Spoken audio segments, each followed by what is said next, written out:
Basic শেখার পর আর কি কি শিখতে হবে, যদি আমি এবার ধরুন এবার আমার টার্গেট 1 মাস কমপ্লিট, আমি মার্কেটে কাজ করছি, ওকে ইনকাম টুকটাক আমার শুরু হচ্ছে, ওকে। তাহলে এবার ধরে নে আমি চাইছি এবার তোর মতো ইনকাম করতে, ধরুন মান্থলি আমি 1 লাখ ইনকাম করবো। সেখানে আমাকে এক্সট্রা কি কি শিখতে হতে পারে এবং কি কি এক্সট্রা কাজ থাকে যার জন্য লোক বেশি পয়সা পে করে বা আমার ইনকাম বেশি হতে পারে, প্রফিট বেশি হতে পারে, কি কি শিখতে হবে এরপরে? তো 15 থেকে 20-এর উপরে যদি আমি ইনকাম বাড়াতে চাই তখন আমাকে অ্যাডভান্সে যেতে হবে।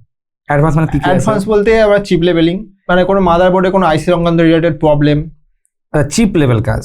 চিপ লেভেল বলতে একটা মাদারবোর্ডে কোনো প্রবলেম এসে, সমস্যা হয়েছে, নেটওয়ার্ক প্রবলেম বা ফোন ডেড হয়ে গেছে বা সফটওয়্যার রিলেটেড প্রবলেম, মানে software related problem, phone dead, আর কি বললি মাদারবোর্ডের সমস্যা, নেটওয়ার্কের সমস্যা, চিপ লেভেলের সমস্যা, chip levelling mean motherboard part যেগুলো আসছে চিপ লেভেলের সেইগুলোকে শিখতে হবে অ্যাডভান্সে।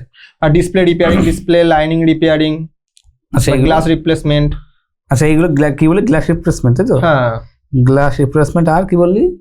ডিসপ্লে লাইনিং রিপেয়ারিং, আচ্ছা display lining, display flakes change, আচ্ছা ফ্লেক্স চেঞ্জ ডিসপ্লে, আর ওগুলোই মাদারবোর্ডে যেটা বললাম আইসি রিপ্লেস। আর কিছু শিখতে অ্যাডভান্সে? আর কিছু শেখার কিছু আছে অ্যাডভান্সে?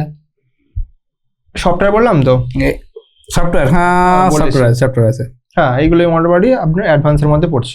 অ্যাডভান্সের ভিতরে পড়ছে। আচ্ছা এর জন্য কি কি টুল রিকোয়ারমেন্ট হয়, এবার এর প্রাইস কেমন হয়? এর যত অ্যাডভান্সে এখন টেকনোলজি, আমাদের এই ফিল্ডে হচ্ছে টেকনোলজি দিন দিন চেঞ্জ হচ্ছে, তেমন নিজেকে কিন্তু আপডেট করতে হবে। মানে আমি বললাম প্রথমে এগুলো শিখেছে মানে সে সারা লাইফ কিন্তু কন্টিনিউ ইনকাম করতে পারবে না যদি নিজেকে আপডেট না করে। Okay very nice. মানে এখনকার ও স্টার্ট করলো 15 থেকে 20 ইনকাম করছে কিন্তু নিজেকে আপডেট করছে না, ওইটা শিখেই ও ইনকাম করতে চাইছে। আর নিজেকে আপডেট না করলে তাহলে ওর ইনকাম কমবে, বাড়বে না। কারণ যত দিন যাচ্ছে মডেল চেঞ্জ হচ্ছে, তার টেকনোলজি আলাদা, সিস্টেম আলাদা, নিজেকে আপডেট করতেই হবে অল টাইম।